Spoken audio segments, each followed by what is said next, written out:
Voilà, mes amis, l'année va bientôt commencer, la nouvelle année va bientôt commencer, 2024. Et c'est pas nouveau, on dit souvent que le monde il ne va pas bien. Je crois que tout le monde est d'accord, même ceux qui n'ont pas de croyance. Voilà. Ils voient les choses passer, il y a quelque chose qui cloche. C'est pas vrai? Le monde, il ne va pas bien.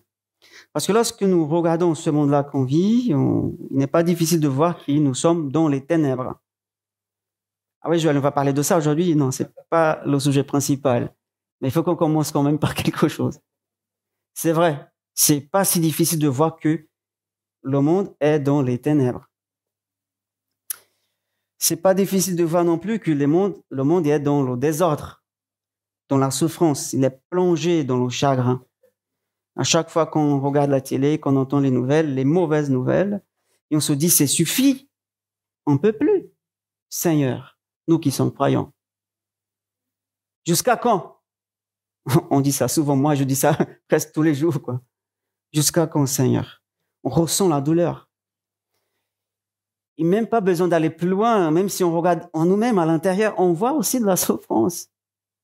On voit de la douleur, on ressent ça. Parce qu'on ressent la douleur de l'autre, et aussi on ressent cette douleur. Et chaque jour, nous sommes confrontés à cette réalité-là, des ténèbres, des souffrances. Il y a de la guerre dans nos vies, dans nos familles, dans nos couples. Les mariages sont en guerre. La société est en guerre. Le monde est en guerre. Alors, si nous avions le pouvoir de tout changer, à quoi ressemblerait le monde? Si vous aviez le pouvoir de faire ça, à quoi ressemblerait le monde? Le monde de nos rêves. Qu'est-ce qu'on veut? Comment on veut un monde pour y vivre? Le monde de nos rêves. Beaucoup comme nous croyons que Jésus est déjà venu. On a fêté ça la semaine dernière, on a parlé de ça pendant tout ce mois de décembre. On sait qu'il est déjà venu, qu'il est né. Alors qu'il est venu, on sait bien, qu'est-ce qu'on attend encore? Parce qu'il est reparti. Alors que nous réserve l'avenir?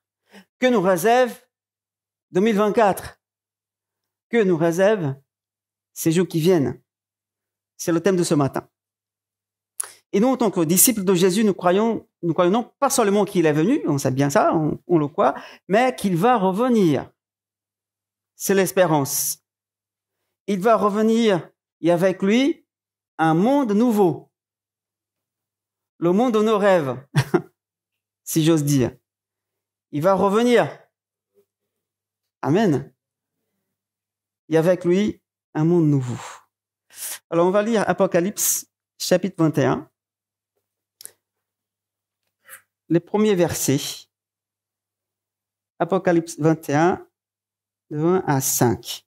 Puis, je vis un nouveau ciel et une nouvelle terre, car le premier ciel et la première terre avaient disparu, et la mer n'existait plus. Je vis descendre du ciel d'auprès de Dieu la ville sainte, la nouvelle Jérusalem, préparée comme une mariée qui s'est faite belle pour son époux. J'entendis une voix forte venant du ciel qui disait, « Voici le tabernacle de Dieu parmi les hommes. Il habitera avec eux. Ils seront son peuple, et Dieu lui-même sera avec eux. Il sera leur Dieu. Il nous sera toute larme de leurs yeux. La mort ne sera plus.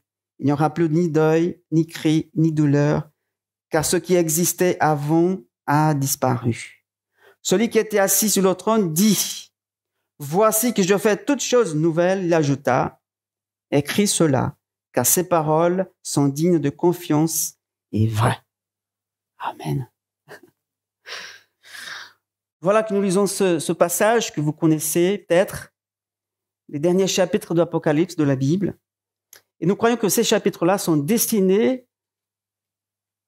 à nous remonter le moral, sont destinés à nous donner une belle image vers où l'histoire, elle avance. dans quelle direction l'histoire prend. Ce chapitre nous donne cette image-là, sur un avenir auquel nous tous aspirons. Un moment qu'on va dire « enfin ». Mais on va dire « oui, Joël, mais c'est dans l'avenir. » Et aujourd'hui, et en 2024, 2025, 2050, on ne sait pas. L'Apocalypse, c'est aussi appelé la révélation de Jésus-Christ, bien sûr.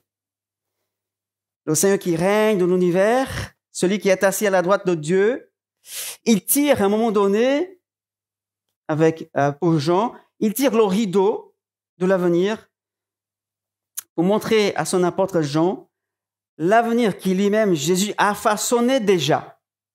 C'est déjà préparé, prêt. Il nous attend simplement.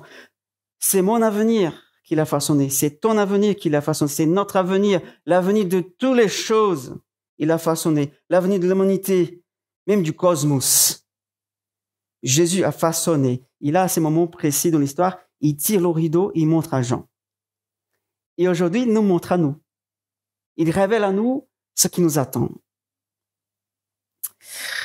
Que réserve l'avenir à ceux qui ont confiance en Dieu?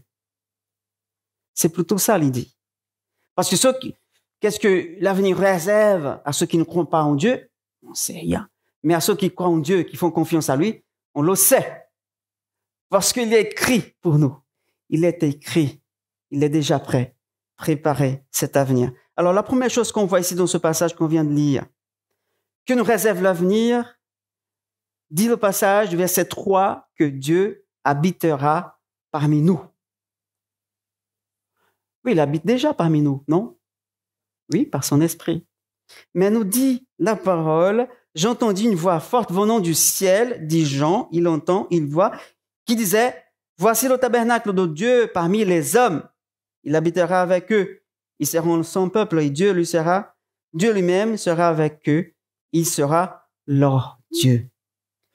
Dieu habitera parmi nous. Jean reçoit cette vision, une vision, il décrit ce qu'il entend, ce qu'il voit. Il essaie de nous dire, de nous raconter. Mais il entend cette voix qui déclare qu'un jour, le tabernacle de Dieu va venir. Il sera au milieu de son peuple. Il sera parmi nous. En d'autres termes, un jour Dieu, le Dieu vivant, il va habiter personnellement parmi nous. Ce thème de Dieu avec nous, on connaît bien.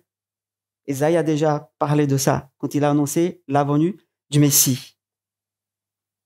Ce thème Dieu avec nous est en fait comme un fil conducteur dans l'histoire de la Bible qu'on lit, qu'on connaît. Dès le début, dans la Genèse, quand on voit Dieu était avec son peuple dans le jardin. Il venait, il habitait avec Adam et Ève, les premiers êtres humains. Et nous lisons après, dans l'histoire, que Dieu a sauvé Israël de l'esclavage en Égypte.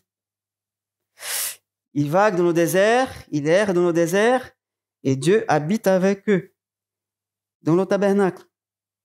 Et sa présence les accompagne pendant tout leur parcours. Et puis, si on continue l'histoire, nous lisons que le roi Salomon, il construit un temple. Il a encore, Dieu est parmi le peuple. Dieu est parmi eux. Et puis, on continue l'histoire. On arrive dans le Nouveau Testament, des siècles plus tard, et nous lisons que Jésus est né. Isaïe nous dit qu'il est appelé Emmanuel, Dieu avec nous. Cela signifie que Dieu veut être parmi nous. C'était déjà son plan depuis le début. Dieu veut, en fait, habiter parmi nous. Ces créatures, finies, petites. Dieu veut être parmi nous. Et dans Jean, chapitre 1er, verset 14, on lit, la parole se fait homme. Elle a habité parmi nous, pleine de grâce et de vérité. Et nous avons contemplé sa gloire, dit Jean, une gloire comme celle du Fils unique venu du Père. La parole ici, on sait bien que c'est Jésus. Il se fait chair, il habitait parmi nous. C'est le projet de Dieu, mes amis. Ensuite, on continue l'histoire. Nous lisons que Jésus a vécu une vie sans péché, qu'il est mort pour nos péchés. Et ensuite, il est ressuscité au 3e jour. Il envoie le Saint-Esprit pour faire quoi? Pour habiter en nous et parmi nous. Et c'est à ce moment-là de l'histoire que nous sommes maintenant. Le Saint-Esprit habite en nous et parmi nous. Il habite dans l'Église. Il habite dans chaque chrétien. C'est Dieu en nous. Déjà, pas encore, mais déjà. C'est comme disait Jésus, le royaume est venu, mais pas encore. Dieu est déjà venu, mais pas encore dans sa plénitude. Mais nous avons déjà Dieu parmi nous, non? Oui, on entend des témoignages. Dieu se manifeste, des gens se convertissent, changent d'attitude, changent complètement de vie. Il y a des gens qui sont guéris. Il y a des démons qui sont chassés. Il y a des miracles qui se produisent. N'est-ce pas? Dieu est avec nous malgré tout. Voilà notre espérance, mes amis. Je parle pour moi-même parce que j'ai une semaine pas facile. Eh bien, nous qui croyons que Dieu est parmi nous, on voit sa présence. On voit sa présence, comment ça, Joël? Oui, on voit par les miracles. On dit, j'ai vu Dieu agir. Oui, j'ai vu Dieu. J'ai vu pas sa face, parce que je peux pas encore. Même qui partiellement. Mais mes amis, bien que nous croyons même sans le voir, sans le sentir, que l'Esprit de Dieu est vivant et actif aujourd'hui, qu'il est ici même parmi nous, là maintenant, qui habite en nous, en toi, en moi. L'espoir que nous avons dans le futur, selon Apocalypse 21, est qu'un jour il descendra réellement tel qu'il est. Et nous allons voir son visage. Chapitre 22, verset 4. Ils verront son visage. Vous vous rendez compte de voir le visage de Dieu, d'entendre sa voix, le ton de sa voix, même son rire. Là, je pense que Dieu il va rigoler quand même avec nous.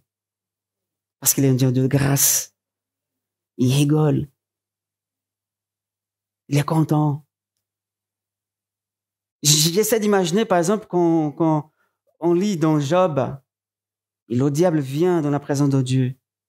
Et Dieu dit, t'as vu mon fils Job? Je pense qu'il parlait de manière, qu'il y avait de sourire dans son visage, quoi. T'as vu mon fils Job?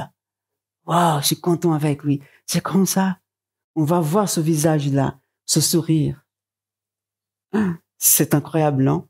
Il nous a dit, voilà l'espoir. Il habitera avec nous. Le tabernacle va venir, nous serons avec lui. Sans obstacle, sans barrière, sans incompréhension, parce que je ne parle pas la langue de tel pays, telle nation, et on va parler tous la même langue. Amen. Hein? N'est-ce pas, Tony? On va tous être dans la présence de Dieu tel qu'il est, comme il est. Cela signifie qu'un jour, nous n'aurons plus besoin d'imaginer comment est son visage, comment est sa voix. On le verra. On le verra. Moi, je verrai la face de Tout-Puissant. Je verrai la face de mon Dieu. Je crois que vous aussi. Ceux qui disent Amen. Nous verrons aussi d'autres visages. Nous verrons le visage de ceux qui nous ont précédés, des saints hommes, saintes femmes. Nous verrons la face d'Abraham, de Sarah, de Moïse, du roi David, d'Ésaïe, de Jérémie, tant d'autres. Nous verrons leur visage. Nous verrons le visage de ceux qui nous ont aidés à croire. Hein? Vous avez quelqu'un à l'esprit? Quelqu'un qui est parti déjà? Qui croit en Dieu? Ouais, on va revoir leur visage. Je reverrai la face de mon Père. Ouais, j'ai tant de choses à lui dire. Mais au-delà de tous ces visages, nous verrons la face de notre Sauveur. Ce visage que Marie a contemplé avec adoration.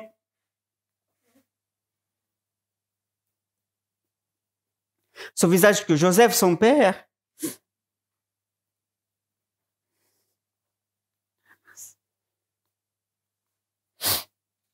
a regardé pendant des jours.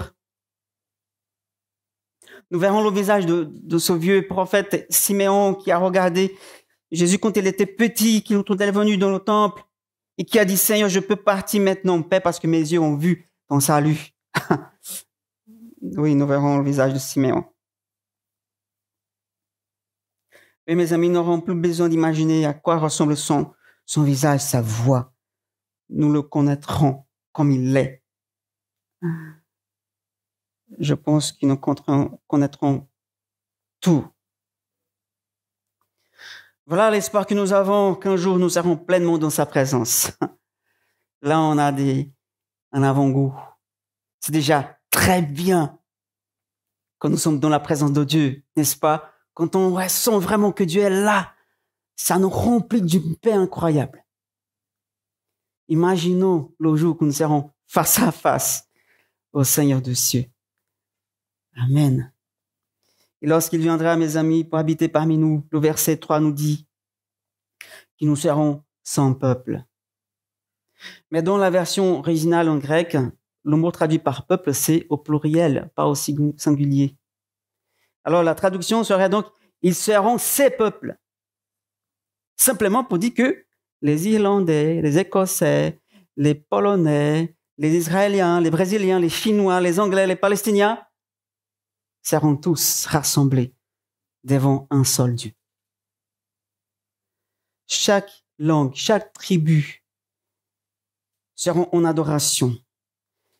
Des nations deviendront ses peuples ou son peuple qui vivra parmi eux, parmi nous. C'est notre espoir futur que nous serons non seulement vraiment réconciliés avec Dieu, mais les uns avec les autres. Les uns avec les autres. Même si on n'est pas d'accord avec tout ce qu'on dit, si on a des avis différents, mais nous aurons cette réconciliation parfaite au ciel. Et alors nous attendons impatiemment d'ici là. Nous attendons impatiemment le jour où Dieu viendra habiter vraiment parmi nous. Quelle belle image. J'essaie de saisir tout ça.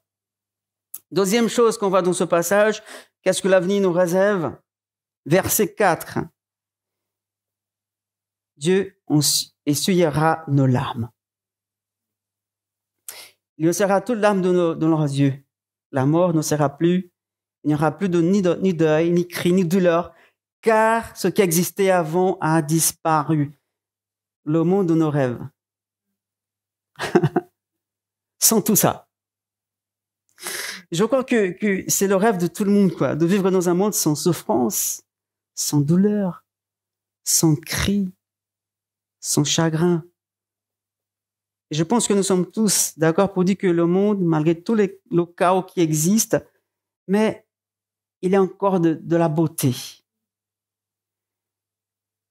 N'est-ce pas? Il y a encore des choses qui sont vraiment belles dans le monde. Par exemple, pensez au changement de couleur pendant l'automne. Ah, c'est joli. Dans notre pays, au Brésil, on ne voit pas ces changements-là. Dans notre région, d'ailleurs. Mais ici, on voit ces changements de couleur. C'est vraiment beau, tout ça. On se dit, mais Dieu, tu es merveilleux. Un coucher de soleil, ici, au bord de la mer. Waouh, c'est magnifique. Il y a de la beauté encore. Les cerisiers au printemps, les fleurs qui poussent, les rigolades entre les amis, la famille, les fous rires. Tout ça, c'est de la beauté dans le monde. Pourquoi pas la bonne nourriture, comme on dit ici, la bonne bouffe. Un bon café, ah, comme j'aime le café, hein, Bruno? Un bon café, c'est de la beauté. Une belle musique, une belle chanson, hein, une poésie. C'est de la beauté qu'on trouve encore dans ce monde qui est encore dans les ténèbres. On peut parler aussi d'un mariage qui a beaucoup de souvenirs. des années ensemble, plus de 50 ans ensemble, il y a des choses qu'on se dit, gloire à Dieu. C'est de la beauté dans le monde.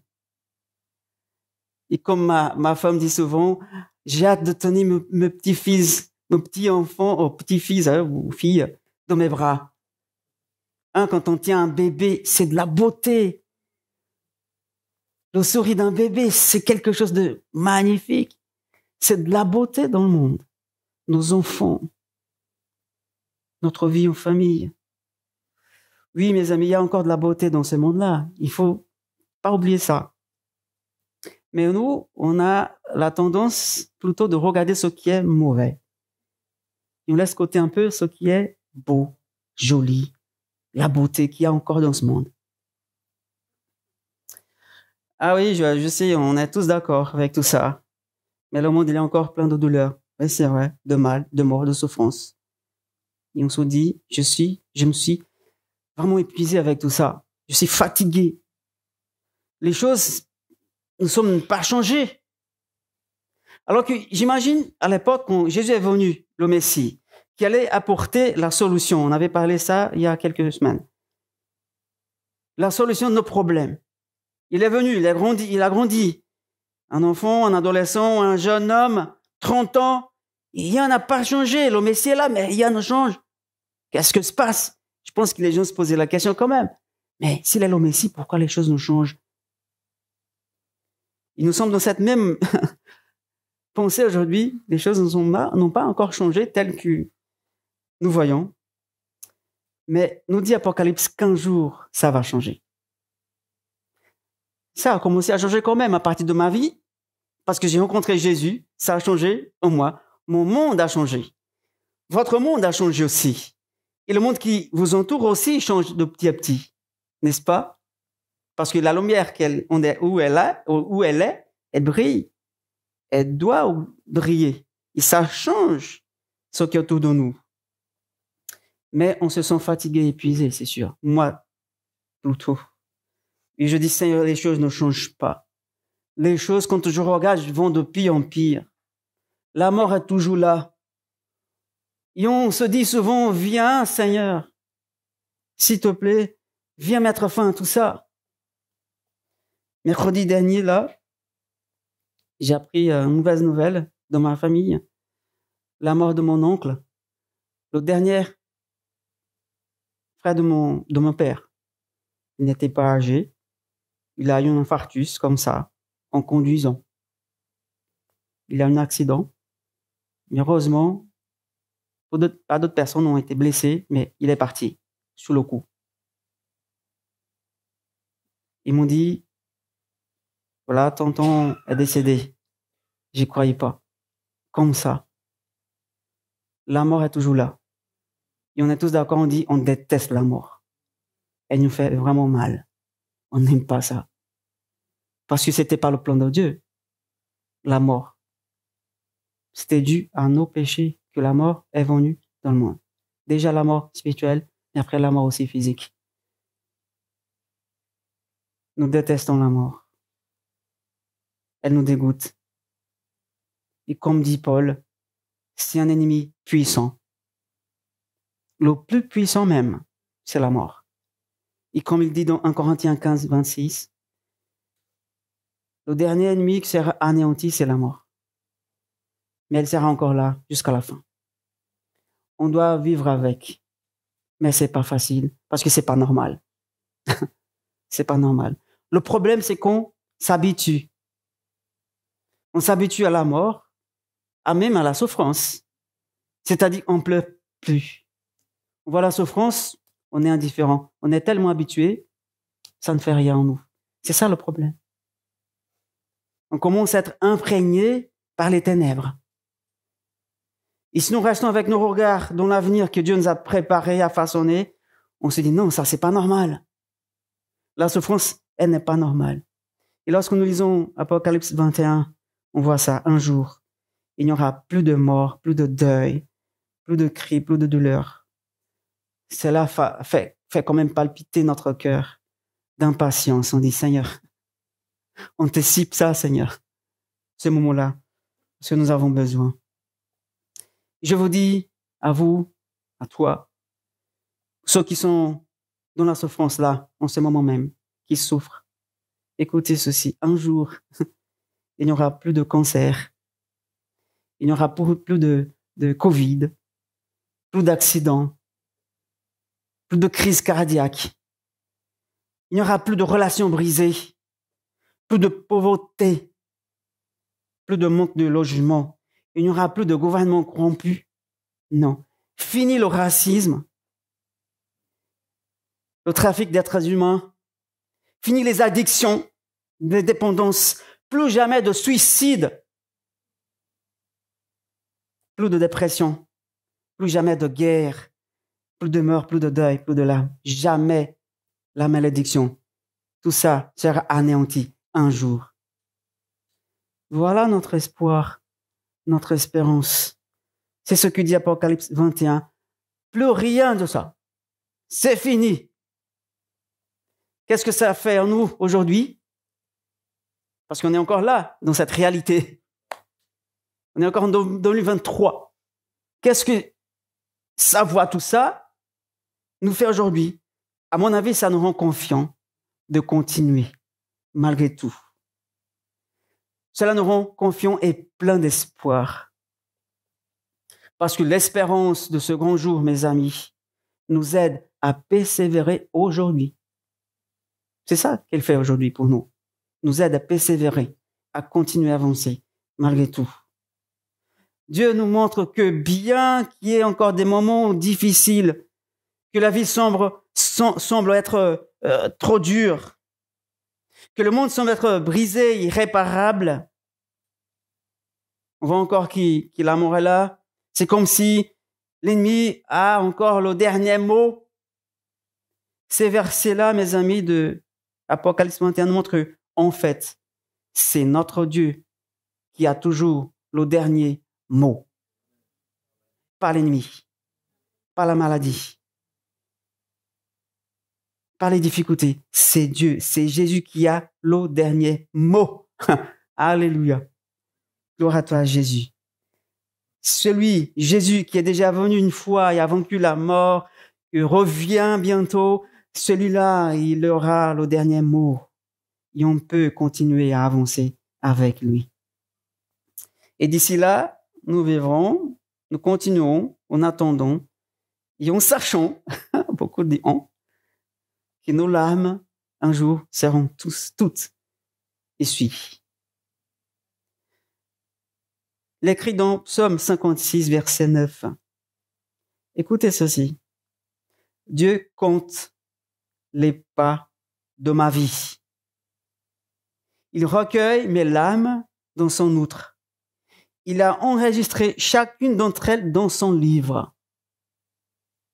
C'est-à-dire, Dieu connaît nos souffrances, notre souffrance. Il connaît toutes tes larmes que tu verses. Et c'est comme si il prend toutes ces larmes, il garde dans un pot. Il n'oublie pas ta souffrance. Il sait combien c'est dur, combien de larmes nous versons chaque nuit, chaque moment difficile. Il recueille tout ça pour dire, je me soucie de toi. Je vois, je te vois. Moi, j'attends impatient ce jour-là, où il va essuyer toutes mes larmes. Mais jusqu'à ces jours-là, mes amis, nous nous encourageons mutuellement avec ces paroles-là. Tenez bon, mon frère et ma sœur. Sachant qu'il n'a jamais, pas une seule fois, Dieu, il a manqué un détail de ma vie, de ta vie. Parce que comme dit la parole de Psaume 56, il garde chaque goutte de tes chagrins, de ta souffrance, de ta difficulté, ce que tu vis là maintenant. Il recueille nos larmes.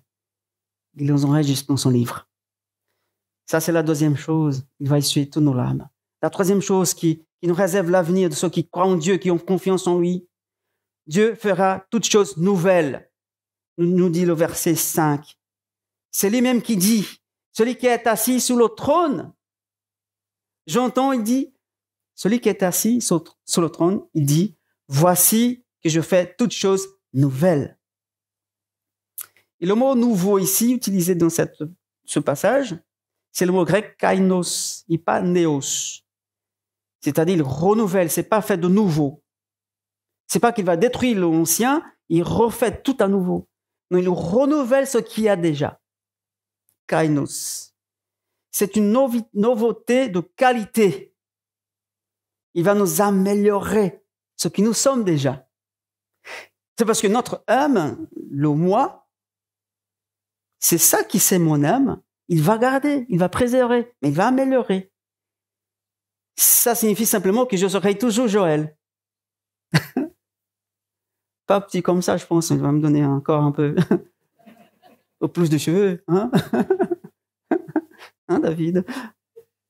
Pourquoi pas? Mais voilà. Je prends ce que nous sommes. Il renouvellera. C'est ça qu'il va faire. Kainos.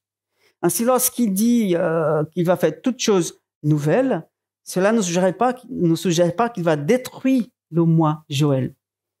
Il va jeter ça, il va refaire un nouveau Joël. C'est pas ça. C'est plutôt la rédemption de la réalité à laquelle nous connaissons aujourd'hui.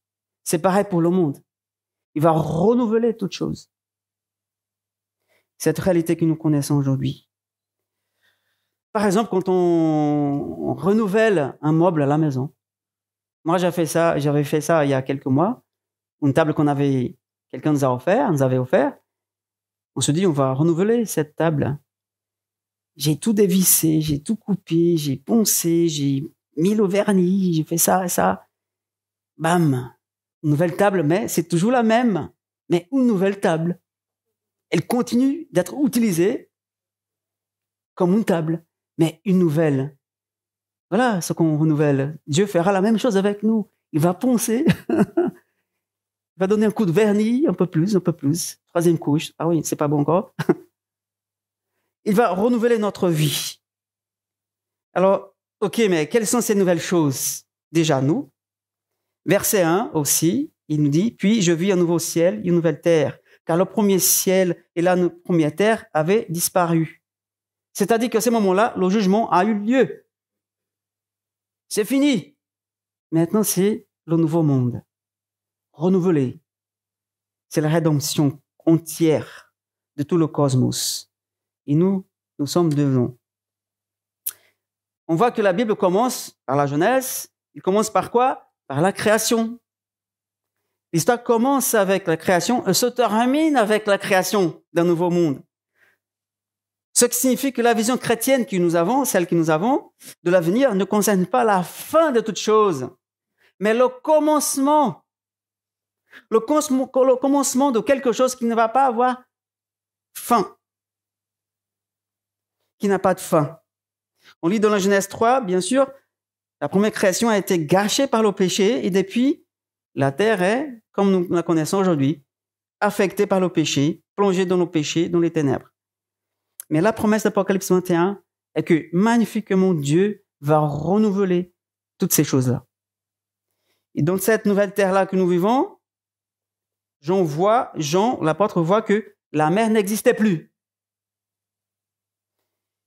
Vous savez que l'Apocalypse, il est symbolique, n'est-ce pas? Il y a des choses qui, c'est parfois pas facile de comprendre. Parfois, c'est comme si notre cerveau, il saute. On ne comprend rien là, c'est quoi ça? Il dit, la mer n'existait plus. Ok, on connaît la mer, on a ici. Ah oui, c'est dommage, il n'y a plus de mer. Ceux qui aiment. Moi, je préfère la montagne, mais bon. C'est aussi joli, ma femme aime la mer, c'est bon. Mais dans ce monde-là, c'est comme si la mer n'existait plus. Mais en fait, ce qu'il veut dire, c'est pas que dans ce nouveau monde-là, il ne va pas avoir de l'eau.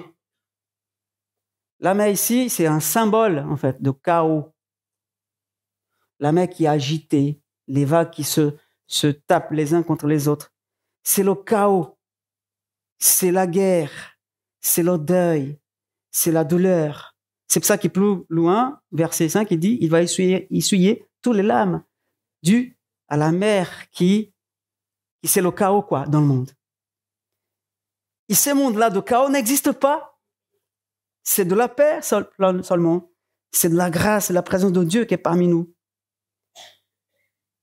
Et cette mer qui dit qu'il n'est plus, c'est elle qui génère toutes sortes de mal que nous avons aujourd'hui. Alors, pouvez-vous imaginer un tel monde, sans chaos, sans corruption, sans mal? C'est ça qui nous attend.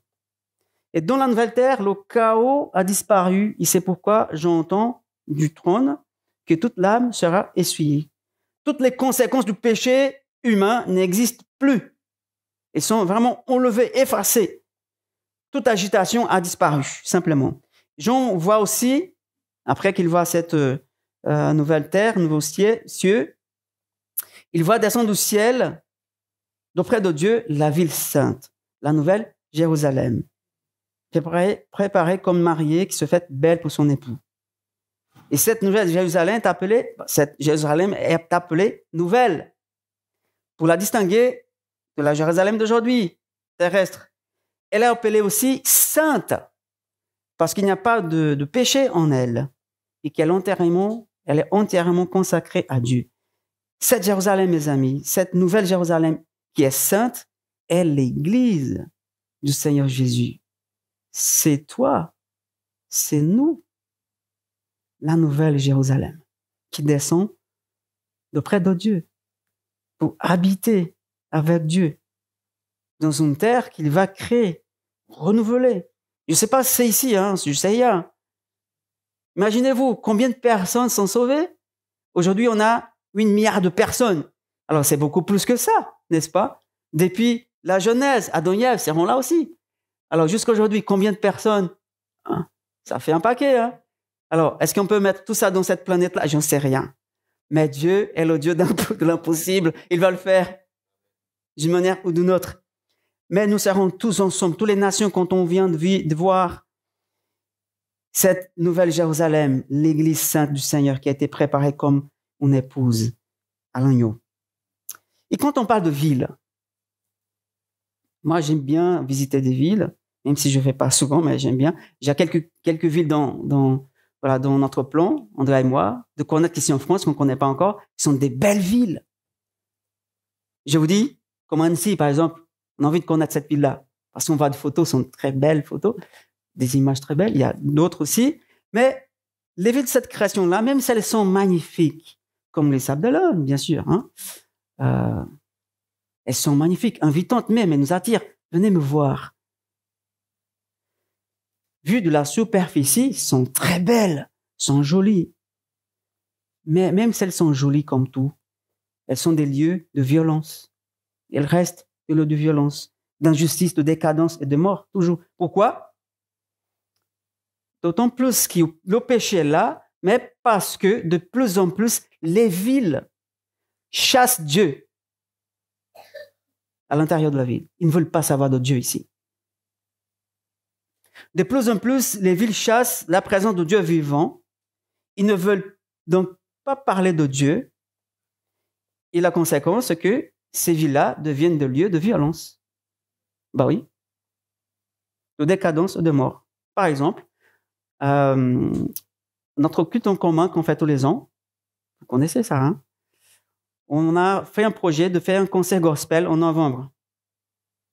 On a déjà pris contact avec un groupe de gospel qui va venir, ils ont déjà accepté parce qu'ils avaient la date disponible. Donc bref, on a déposé la demande à la mairie pour avoir une salle ici. Il nous a dit, OK, on va bloquer la date pour vous à l'auditorium, merci, ici au centre-ville. Pour moi, c'était OK, mais avant-hier, ils m'ont appelé, ils m'ont dit, écoutez, monsieur Moret, vous avez déposé la demande, mais en fait, on ne va pas valider votre demande. Ah bon? Pourquoi? Elle n'a pas voulu dire. Elle hésitait de dire pourquoi. Elle dit, mais parce que, OK, je vous écoute. Parce que ça semble une rencontre religieuse. OK, mais on a fait déjà ça l'année dernière, en 2022. On a eu la salle. Oui, je vois ici sur votre dossier, c'est vrai, vous avez une salle ici à Olonne. Oui, mais c'est pareil, c'est le même événement. Là, c'est un concert gospel. Je frisais ça pour, voilà. parce que c'est générique, un gospel, tout le monde va écouter, tout ça. Ah oui, mais ouais, c'est difficile comme ça. M'a dit à la fin, écoutez, je vais me renseigner encore plus, je reviens vers vous. Ok, merci. Mais jusqu'à présent, pas de réponse. Mais voilà, les villes, de plus en plus, ils chassent Dieu. Ils ne veulent pas savoir. Et les villes comme ça deviennent des lieux de violence. Malheureusement, ils ne savent pas pourquoi on doit amener Dieu ici. Pourquoi ces chrétiens sont là? Ils sont une secte. Ils mettent des étiquettes en nous. Mais ici, nous disons, regardez la ville. Une ville qui ne ressemble à aucune autre ville ici-bas. La ville que nous avons toujours voulu construire, mais nous ne pouvons pas, parce que nous n'avons pas la capacité de construire une telle ville où il n'y a plus de douleur. Il n'y a que Dieu qui peut le faire. Ici, Dieu n'est pas là. Il n'y a pas de ville selon le plan de Dieu.